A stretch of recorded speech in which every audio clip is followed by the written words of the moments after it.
ಚಿತ್ರದುರ್ಗ ಮತ್ತು ತುಮಕೂರು ಜಿಲ್ಲೆಯ ಗಡಿಭಾಗದಲ್ಲಿ ಸಂಭವಿಸಿದ್ದ ಭೀಕರ ರಸ್ತೆ ಅಪಘಾತದಲ್ಲಿ ಮೂವರು ಸ್ಥಳದಲ್ಲೇ ಮೃತಪಟ್ಟಿದ್ದಾರೆ.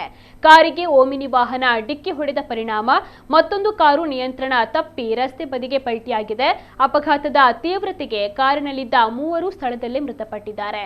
ಮೃತರು ಆಂಧ್ರಪ್ರದೇಶ ಮೂಲದವರಾಗಿದ್ದು ಅವರ ಗುರುತು ಪತ್ತೆ ಕಾರ್ಯ ನಡೀತಾ ಇದೆ ಎಂದು ಪ್ರಾಥಮಿಕ ಮಾಹಿತಿಯಿಂದ ತಿಳಿದು ಬಂದಿದೆ. ಘಟನಾ ಸ್ಥಳಕ್ಕೆ ಹುಳಿಯಾರು ಪೊಲೀಸರು ಭೇಟಿ ನೀಡಿ ಪರಿಶೀಲನೆಯನ್ನು ನಡೆಸಿದ್ದು ಸ್ಥಳೀಯರ ನೆರವಿನಿಂದ ಗಾಯಾಳುಗಳನ್ನು ಆಸ್ಪತ್ರೆಗೆ ದಾಖಲಿಸಲಾಗಿದೆ. ಈ ಸಂಬಂಧ ಪೊಲೀಸ್ ಠಾಣೆಯಲ್ಲಿ ಪ್ರಕರಣ ದಾಖಲಾಗಿದ್ದು ಹೆಚ್ಚಿನ ತನಿಖೆ ಮುಂದುವರೆದಿದೆ.